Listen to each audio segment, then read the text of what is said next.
नमस्कार दोस्तों, स्वागत है आपका अपने डिजी स्कूल में। इस स्कूल में आज हम चर्चा करेंगे एक ऐसे टॉपिक की जो मॉडर्न हिस्ट्री का ऐसा टॉपिक है जिससे बहुत से सवाल विभिन्न एग्जाम्स में पूछे जाते हैं।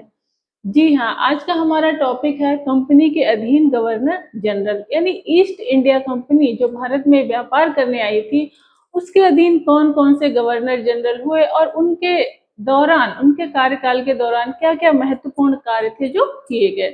तो देखिए, सबसे पहले अगर हम देखते हैं तो सबसे पहले बंगाल के गवर्नर हुए रॉबर्ट क्लाइव। अब यहाँ ध्यान रखना, ये गवर्नर जनरल नहीं है, गवर्नर जनरल पदनाम बाद में दिया गया। अभी कौन है? अगर ये सवाल पूछा जाए कि बंगाल के पहले गवर्नर कौन थे, तो बंगाल के पहले गवर्नर थे रॉबर्ट क्लाइव। अब रॉबर्ट क्लाइव ये कहाँ से आते हैं? 1757 में जब प्लासी का युद्ध होता है और सिराजुद्दौला की हार हो जाती है, तो बंगाल किसके नियंत्रण में आ जाता है? रॉबर्ट क्लाइव के। हालांकि दिखावे के लिए मीर जाफर बंगाल के नवाब थे, लेकिन सारी शक्ति किसके हाथ में थी? रॉबर्ट क्लाइव के। अब जब 1764 में फिर से बक्सर का युद्ध होता है और बक्सर के युद्ध में जो बंगाल के नवाब थे मीर जाफर, मीर कासिम, उनकी पूरी शक्ति खत्म हो जाती है और 1765 से पुनः 1765 से 67 तक बंगाल के नवाब बनते हैं रॉबर्ट क्लाइव। अब इस बीच में अंतराल आ रहा है 5 वर्ष का, तो 5 वर्ष के लिए रॉबर्ट क्लाइव बंगाल कंपनी के गवर्नर जनरल नहीं थे और इस बीच जो बक्सर का युद्ध हुआ था उसका नेतृत्व किया था हेक्टर मुनरो ने।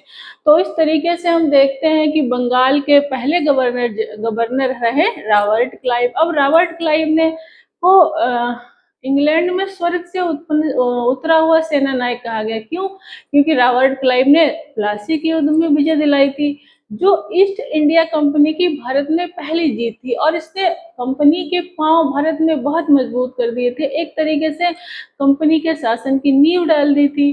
तो इसलिए रॉबर्ट क्लाइव को कंपनी ने इतना सम्मान दिया। तो खैर, अब रॉबर्ट क्लाइव के जो शासन काल है उसके दौरान कौन कौन से महत्वपूर्ण कार्य हुए, तो रॉबर्ट क्लाइव के दौरान ही बंगाल में द्वैध शासन लगा। देखिए, जब बक्सर के युद्ध में बंगाल के नवाब मुगल बादशाह शाह आलम और अवध के नवाब शुजाउद्दौला की हार हुई, तो पूरा जो क्षेत्र था उत्तर भारत का, वो किसके नियंत्रण में आ गया? कंपनी के। अब कंपनी ने क्या किया? बंगाल में द्वैध, अभी तक क्या कर रही थी कंपनी? देखिए, प्लासी के युद्ध के बाद ईस्ट इंडिया कंपनी ने बंगाल का शासक मीर जाफर को बनाया हुआ था। कंपनी ने खुद शासन कार्य नहीं संभाला था, लेकिन अब ऐसा हुआ है कि अब कंपनी ने द्वैध शासन लगाया और इस द्वैध शासन से बहुत बार सवाल पूछ लिए जाते हैं। ये द्वैध शासन क्या है? द्वैध शासन यानी दोहरा शासन, यानी दो जने शासन कर रहे हैं। तो वो दो जने कौन है? एक तो शासन कर रही है ईस्ट इंडिया कंपनी, वास्तविक सत्ता कंपनी के हाथ में है, लेकिन कंपनी अभी ये दिखाना नहीं चाहती कि शासन हमारे हाथ में है। उसे लगता है कि अभी हमारा अनुभव कम है, हम कमजोर हैं, हो सकता है स्थानीय लोग हमारे शासन को स्वीकार ना करें और हमारे खिलाफ विद्रोह कर दें। तो कंपनी ने बड़ी समझदारी से या बड़ी चालाकी से एक रबर स्टैंप वाला शासक नियुक्त कर दिया और वास्तविक जो सत्ता थी, जैसे राजस्व वसूली, भू राजस्व की वसूली का काम किसे दिया गया? वो कंपनी को दिया गया। सैनिक मामलों का नियंत्रण किसके पास है? कंपनी के पास है। विदेश मामलों का नियंत्रण किसके पास है? कंपनी के पास है। तो बचा ही क्या? शासन चलाना। यानी जो कुछ फायदा होगा वो कंपनी को होगा और जितनी आलोचना होगी शासन के लिए, जितनी जिम्मेदारी होगी शासन की, वो किसी रबर स्टैम्प वाले आदमी को दे दी गई कि ये तुम संभाल लो। तो इस तरीके से बंगाल में द्वैध शासन शुरू हुआ। अब 1665 में एक और काम हुआ रॉबर्ट क्लाइव के ही दौरान, इलाहाबाद की संधि। इलाहाबाद जिसे आजकल प्रयागराज कहा जाता है, इसका पुराना नाम भी प्रयाग था, बीच में इसका नाम इलाहाबाद हुआ और फिर से अब इसका नाम प्रयागराज हो गया है। तो इस इलाहाबाद की संधि में क्या हुआ? अब यहाँ ध्यान से समझते हैं। देखिए, ये बात ठीक है कि बंगाल के शासक ने अपनी स्वायत्तता की घोषणा कर दी थी कि अब हम स्वतंत्र हैं, लेकिन अभी भी औपचारिक रूप से मुगल बादशाह ही भारत का शासक था। तो इलाहाबाद की संधि हुई है मुगल बादशाह के साथ। क्या हुआ है संधि में? इस संधि में हुआ है कि बिहार की, बंगाल की और उड़ीसा की दीवानी प्रदान की गई है किसको? ये दीवानी प्रदान की गई है कंपनी को। और देखिए कंपनी को चाहिए क्या? पैसा ही तो सबसे मेन बात है। और दीवानी पाली, दीवानी क्या होती है? भू राजस्व वसूली का अधिकार। देखिए उस समय सबसे ज्यादा आमदनी कहाँ से होती थी? भू राजस्व से होती थी।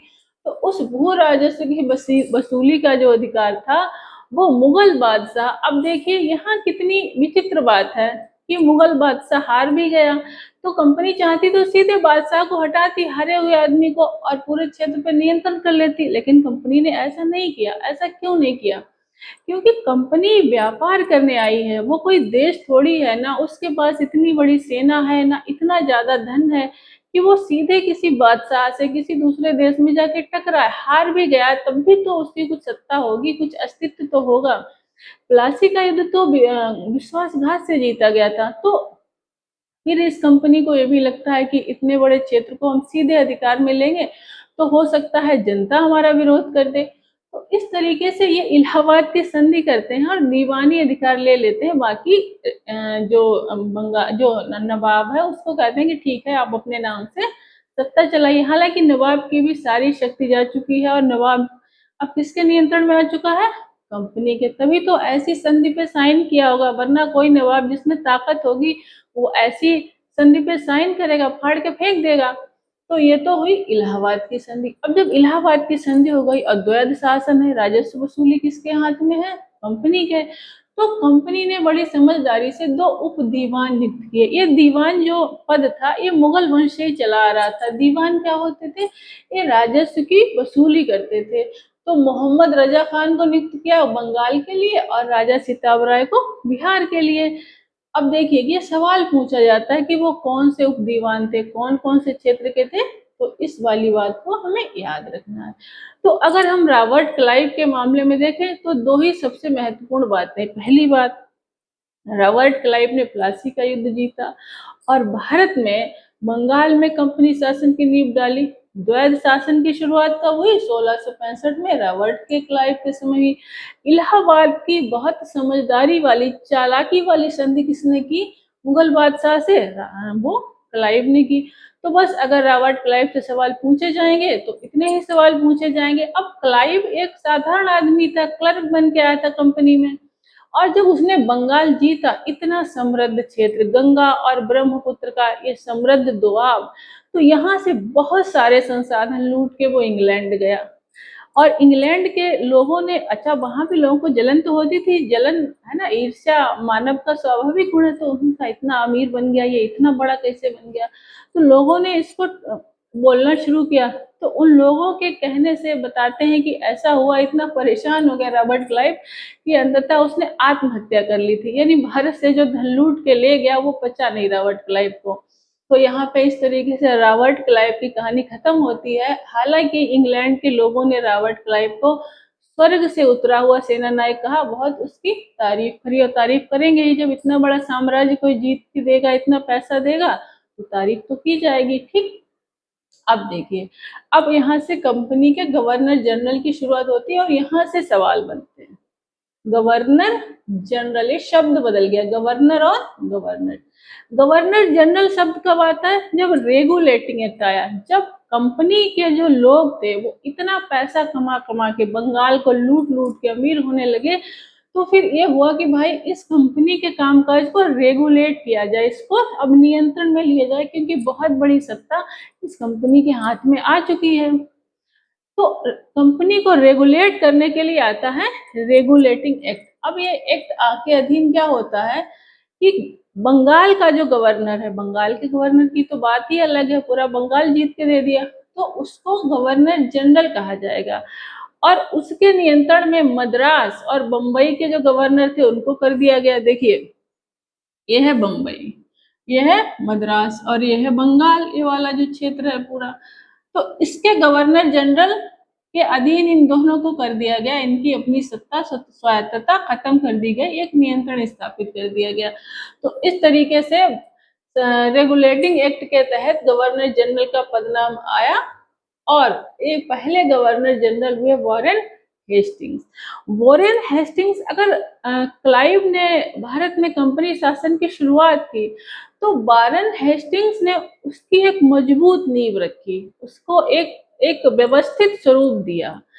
तो व्यवस्थित स्वरूप क्या दिया? मान लीजिए कि किसी व्यक्ति को एक क्षेत्र का शासक बनाया जाता है जो उसके लिए बिल्कुल नया-नया है।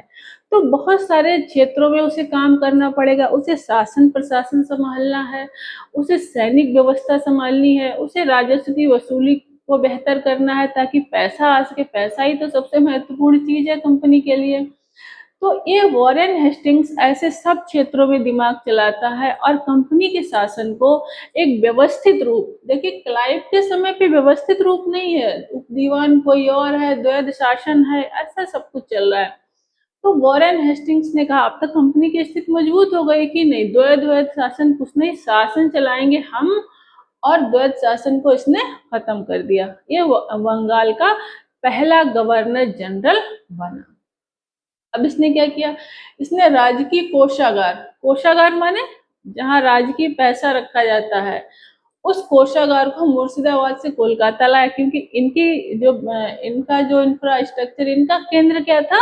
वो कोलकाता था बंगाल में, तो कोलकाता तो लेके आएगा ही। अब देखिए, अब इसने कोई वैसा नहीं है कि द्वैध शासन वासन कुछ है नहीं, इसको इसने पूरी जिम्मेदारी ली है कि अब मैं शासन चलाऊंगा, द्वैध शासन जैसी कोई चीज नहीं होगी। तो जरा शासन प्रशासन को समझिए कि राजा अकेला बैठ के, शासक या गवर्नर, हमारे यहाँ भी तो गवर्नर या सीएम होते हैं, तो वो तो जाके जिला स्तर पे शासन नहीं चलाते हैं, जिला स्तर पे तो अलग व्यवस्था करनी पड़ेगी। और अब द्वैध शासन तो है नहीं कि कुछ गड़बड़ होगी तो बोल देंगे किसकी वजह से हुआ, जो रबर स्टैम्प बैठा है। तो अब इनको एक बेहतर प्रशासन की स्थापना करनी है जो इनके हित में काम करे, ठीक है। तो क्या किया इसने? जिला स्तर पर दीवानी और फौजदारी अदालतें बनाई, यानी हर जिले में एक फौजदारी अदालत होगी और एक दीवानी होगी। ये फौजदारी अदालत क्या होती है? ये वो अदालत होती है ना जो आपराधिक मुकदमे सुनती है, किसी ने अपराध किया है तो वो फौजदारी का केस है। और राजस्व वसूली हो गई, संपत्ति के विवाद होगा, ये वाले केस किसमें जाएंगे? ये दीवानी मामले होते हैं। तो एक ऐसी अदालत होगा जो दीवानी मामलों को सुनेगी और एक ऐसी हो गई जो फौजदारी मामलों को सुनेगी। तो ये दो क्या हो गए? प्रशासन के स्तर पे दो ऐसी दो व्यवस्थाएं की, फौजदारी और दीवानी न्यायालय के रूप में, जो कानून और व्यवस्था के और न्याय व्यवस्था की जिम्मेदारी को संभालेंगी। अब ये तो हो गई प्रशासन की बात। अब देखिए ये जो न्यायालय है, इनमें काम करने के लिए लोग चाहिए, तो वो लोग कहाँ से आएंगे? अब इनमें तो कुछ पढ़े लिखे लोग चाहिए, बेहतर लोग चाहिए। तो इस पढ़ाई लिखाई के लिए इन्होंने क्या किया कि कलकत्ता में इन्होंने प्रथम मदरसा, यानी अपने टाइप का, पहले तो बहुत से मदरसे हुए करते थे, तो 1781 में कलकत्ता में मदरसा खोला और जोनाथन डंकन की इन्होंने मदद की और उन्होंने बनारस में संस्कृत विद्यालय खोला। ये मदरसा संस्कृत विद्यालय क्यों खोले गए? क्योंकि इन न्यायालयों में जो फौजदारी वाला कानून था वो तो मुस्लिम कानून के हिसाब से चलता था, लेकिन ये जो दीवानी में कानून थे ये हिंदू कानून के हिसाब से चलते थे। तो अब वहां से कंपनी में तो थोड़े लोग आए थे, अब इतना सारा हर जिले में काम संभाले कौन? तो ये जो लोग थे इन मदरसों और स्कूलों में पढ़े हुए, ये सोचा गया कि फिर ये लोग ये काम संभालेंगे, भारतीय लोग ही संभालेंगे। अब और बात थी, अब इन्होंने ये शिक्षा की व्यवस्था, क्योंकि इनको यहाँ शिक्षा देनी थी कि व्यापार करना था। देखिए जो शिक्षित और पढ़े लिखे लोग थे वही तो प्रशासन चलाते, उन्हीं की तो मदद से प्रशासन चलाया जाता। तो वारेन हेस्टिंग्स जो था प्राच्यवादी था। प्राच्यवाद क्या होता है कि ये एशिया का जो ज्ञान था, एशिया की जो व्यवस्था थी, इसको इसने माना था कि वो भी व्यवस्था ठीक है और हम इसी व्यवस्था के आधार पे, इन्हीं के ज्ञान के आधार पे शासन चलाएंगे। इसीलिए तो ये मदरसा खोलेगा और संस्कृत कॉलेज खोलेगा, अनुवाद विभाग बनाएगा। और इसी के टाइम पे विलियम जोन्स ने थी एशियाटिक सोसाइटी ऑफ बंगाल की स्थापना की। इस सोसाइटी में भारत के प्राचीन ज्ञान था, उसका अध्ययन किया जाता था, उसका रिसर्च किया जाता था, उसको समझने की कोशिश की जाती थी। और उसी समझने के क्रम में गीता का अनुवाद हुआ है अंग्रेजी में, गीता को समझा इन लोगों ने। और ये सवाल भी आता है कि भगवत गीता का अंग्रेजी में अनुवाद किसने किया? तो विलियम विल्किंस ने किया। अब ये सब चल ही रहा है, उसी समय बंगाल में समाचार पत्रों का प्रकाशन हो गया। ये बहुत बड़ी बात है। बंगाल गजट 1780 में प्रकाशित होता है, जेम्स ऑगस्टस हिक्की का। ये बड़ी बात क्यों है? ये तो पहले तो मैं रटती थी कि पहला समाचार पत्र कब प्रकाशित हुआ, बंगाल गजट, जेम्स ऑगस्ट की, और कहाँ से, कलकत्ता से। अब मुझे समझ में आता है कि ये बात इतनी बड़ी क्यों है, ये प्रश्न पूछा क्यों जाता है। क्योंकि देखिए, अब आज के जैसा तो था नहीं कि मोबाइल पे सोशल मीडिया से आंदोलन चल रहे हैं। तब समाचार पत्र ने क्रांति ला दी। दिन प्रतिदिन की घटनाएं, क्या चल रहा है, कौन से विचारधारा का प्रसार हो रहा है, क्या नहीं हो रहा, इस सब का जो सूचना थी वो कैसे फैलती थी, समाचार पत्र से। तो जब ऐसे समाचार पत्र छपना शुरू हुआ तो ये बहुत बड़ी बात हो गई, विचारों का आदान प्रदान हुआ, नए नए विचार आए, लोगों को पता चलने लगा कि कहाँ कौन सी घटना घट रही है। तो इस नजरिए से समाचार पत्रों का बहुत महत्व था। और जब समाचार पत्र आए तो फिर इस क्षेत्र में एक क्रांति आ गई, मीडिया क्रांति आ गई, है ना। तो इसलिए ही ये सवाल बार बार पूछा जाता है। अब वारेन हेस्टिंग्स और क्या करता है, तो ये तो जिला स्तर के न्यायालय की हमने बात की। एक वो उच्चतम न्यायालय खोला जाता है रेगुलेटिंग एक्ट के तहत, और वो कलकत्ता में खोला जाता है। उसके न्यायाधीश थे एलिजा इम्पे। ये जो उच्चतम न्यायालय खोला गया है, ये वॉरेन हेस्टिंग्स के ही टाइम पे खोला गया है। अब वॉरेन हेस्टिंग्स, अच्छा, वॉरेन हेस्टिंग्स क्या करेगा, प्रशासन का काम कर लिया। शिक्षा के क्षेत्र में उसने कहा कि भाई ठीक है, कुछ ऐसे भारतीय ज्ञान वाले ही लोग होंगे जो भारतीय भाषाओं के जानकार होंगे, उन्हीं से हम अपना शासन चलाएंगे। तो प्राच्यवादी दृष्टिकोण अपना लिया। अब भू राजस्व की वसूली में इसने इजारेदारी प्रथा अपनाई। ये क्या थी कि ये नीलामी कर देता था कि ये इतना पैसा चाहिए, इतना भू राजस्व की वसूली करनी है, और इस वाले क्षेत्र की नीलामी इतने में हो गई, तो इसने वो इजारेदारी या नीलामी की प्रथा अपना ली भू राजस्व के लिए। अब ये एक बाहरी कंपनी है जो शासन संभाल रही है, तो इसकी युद्ध भी होंगे, इसकी लड़ाइयां भी होंगी। तो दो ऐसी लड़ाइयां हैं जो वॉरेन हेस्टिंग्स के टाइम पे हुई हैं। एक लड़ाई हुई है आंग्ल मराठा युद्ध, और दूसरी हुई है द्वितीय आंग्ल मैसूर युद्ध। और ये सवाल पूछा जाता है कि प्रथम आंग्ल मराठा युद्ध किसके समय हुआ, तो वॉरेन हेस्टिंग्स के समय हुआ, और द्वितीय आंग्ल मैसूर युद्ध किसके समय हुआ, तो वॉरेन हेस्टिंग्स के समय हुआ। अब देखिए, वैसे वॉरेन हेस्टिंग्स युद्ध के मूड में नहीं है, ऐसा नहीं कर रहा है कि डलहौजी की तरह हड़प नीति अपनाई, सीधे हड़प लेगा तो हड़प लेगा, नहीं तो लड़ लेगा, युद्ध कर लेगा और जीत लेगा। इसकी अभी नीति क्या है, सुरक्षा प्रकोष्ठ की नीति है। सुरक्षा प्रकोष्ठ की नीति को बहुत पूछा जाता है, क्यों भाई, क्योंकि सुरक्षा प्रकोष्ठ की, जैसे मान लीजिए सुरक्षा प्रकोष्ठ की नीति क्या होती है कि ये बंगाल का इनका साम्राज्य है। अब इनको खतरा कहाँ से, अफगानिस्तान से खतरा है कि अफगानिस्तान अटैक कर देगा। अफगानों और मराठों का ही तो तृतीय आंग्ल मराठा युद्ध हुआ था, ओ सॉरी, पानीपत का तृतीय युद्ध हुआ था जिसमें मराठों की हार हो गई थी। और इनको मराठों से भी खतरा है कि मराठा ना हमारे साम्राज्य में युद्ध कर दें। तो बीच में अवध वाला क्षेत्र है वो किस तरीके से स्थापित है, सुरक्षा प्रकोष्ठ के तौर पे, कि अगर पहले अटैक होगा तो इन पे होगा, हम पे तो हो नहीं पाएगा।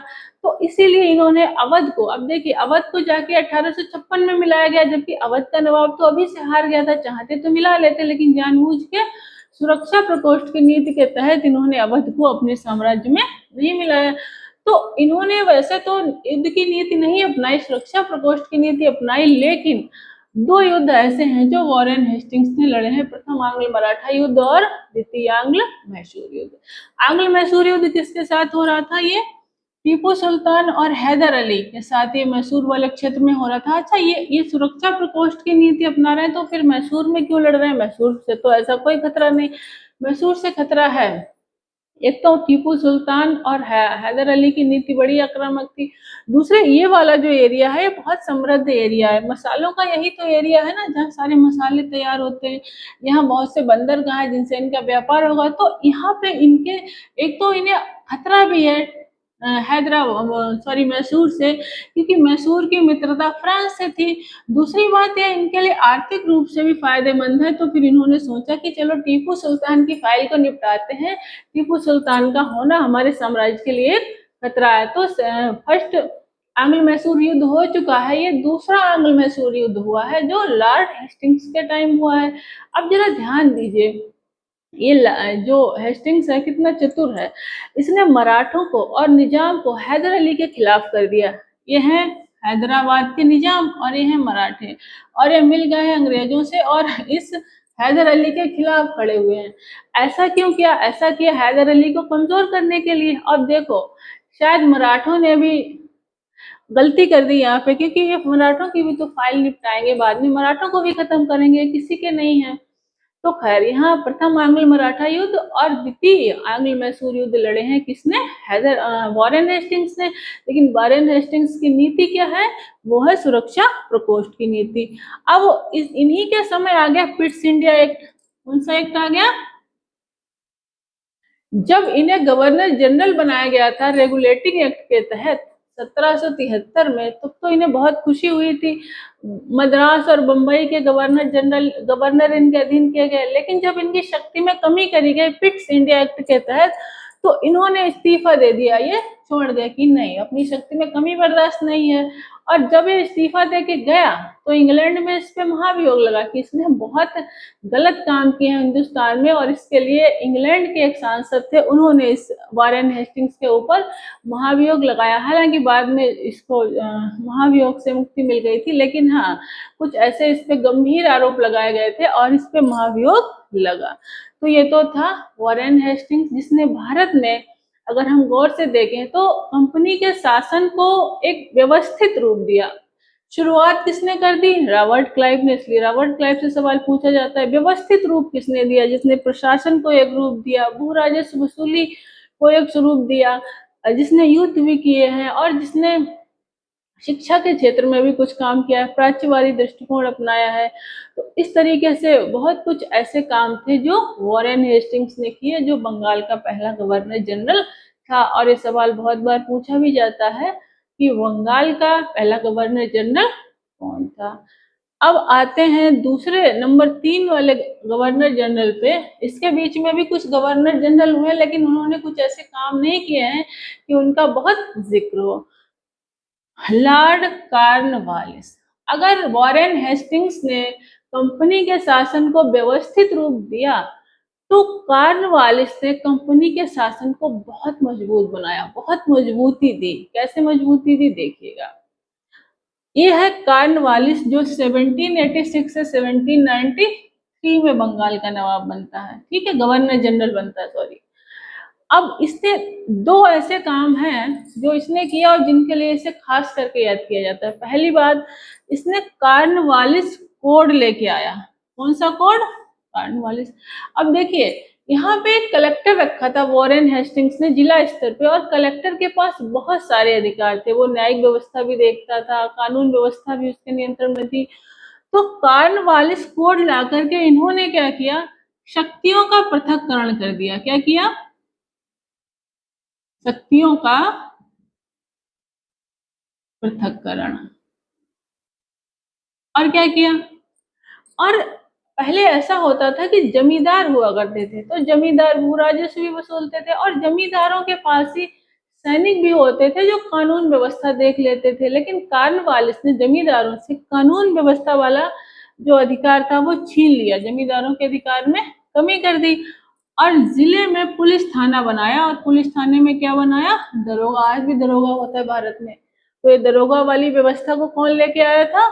ये कॉर्नवालिस लेके आए थे। तो यानी प्रशासन के तौर पे देखें तो प्रशासनिक रूप, जो प्रशासन की नींव है, जो भारत में कहते हैं कि जो ये सिविल सेवा की नींव है, वो कॉर्नवालिस ने रखी। कलेक्टर के पद को इन्होंने अलग किया।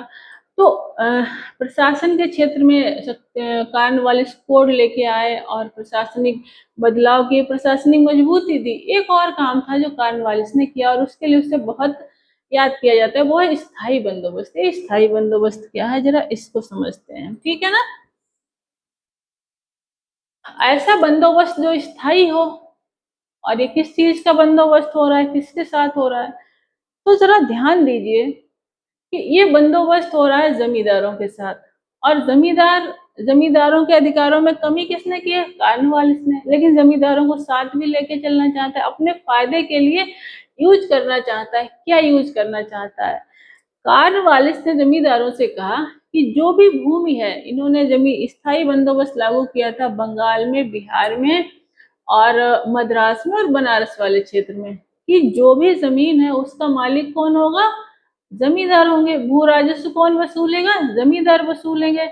और जमींदारों को स्थायी रूप से मालिक बना दिया गया और ये कहा गया कि जितना भू राजस्व वसूला जाएगा वो स्थायी होगा, उसको घटाया बढ़ाया नहीं जाएगा। अगर इतने लाख रुपए हमने निर्धारित कर दिए तो आपको इतना ही देना है। ये काम इसने क्यों किया? ऐसा बेवकूफ तो था नहीं कॉर्नवालिस। ताकि अब देखिए यहाँ तक आते आते इन अंग्रेजों का विरोध होना शुरू हो गया है। किसानों के द्वारा विरोध हो रहा है, सैनिकों के द्वारा विरोध हो रहा है, जनजातियों के द्वारा विरोध हो रहा है। तो अब इन्हें लगता है कि भारत के ही एक वर्ग को हम अपने समर्थन में खड़ा करें ताकि हम अपने आप को मजबूत कर सकें। और वो वर्ग कौन सा था? वो जमींदार वर्ग था। क्योंकि सबसे ज्यादा जनता कहाँ रहती थी? गांव में रहती थी। और गांव पे किसका प्रभाव था? जमींदार का प्रभाव था। तो इस ईस्ट इंडिया कंपनी ने इन जमींदारों को अपने पक्ष में ले लिया। कैसे ले लिया? कुछ लालच दिया। क्या लालच दिया? कि भाई 10/11 भाग आप कंपनी को दीजिए और एक हिस्सा 1/11 भाग अपने पास रखिए।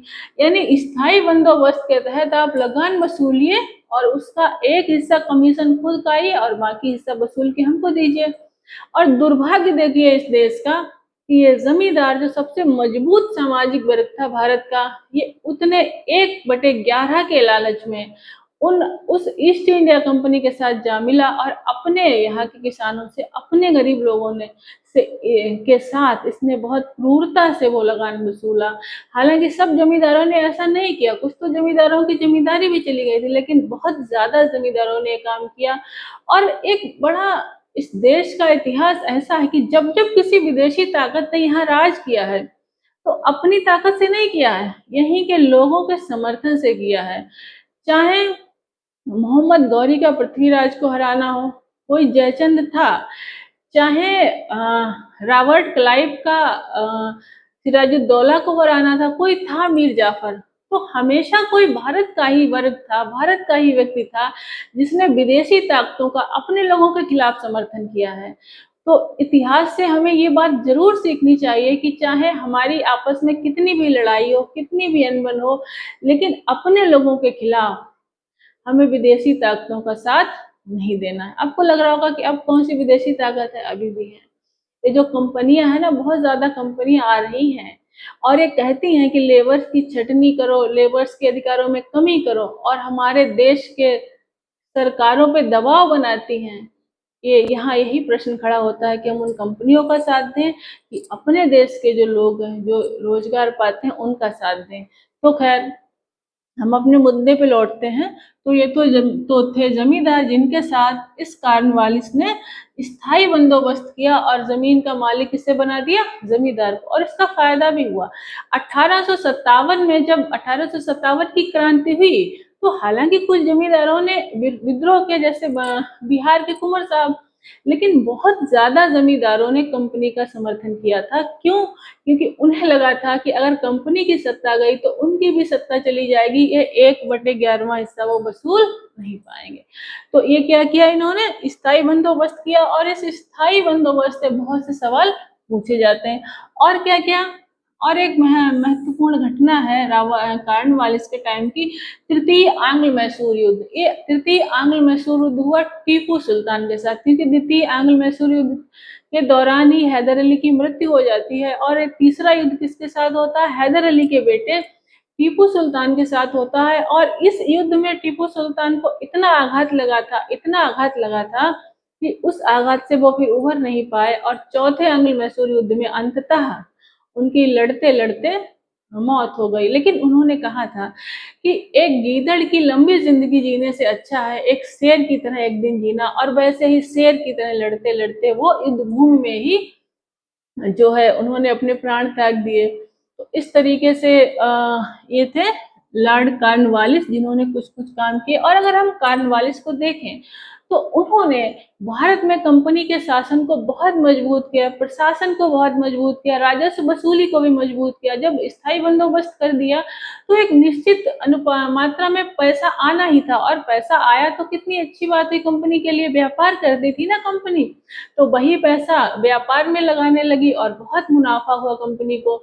अब यहाँ एक ध्यान देने वाली बात है कि 1665 में 1600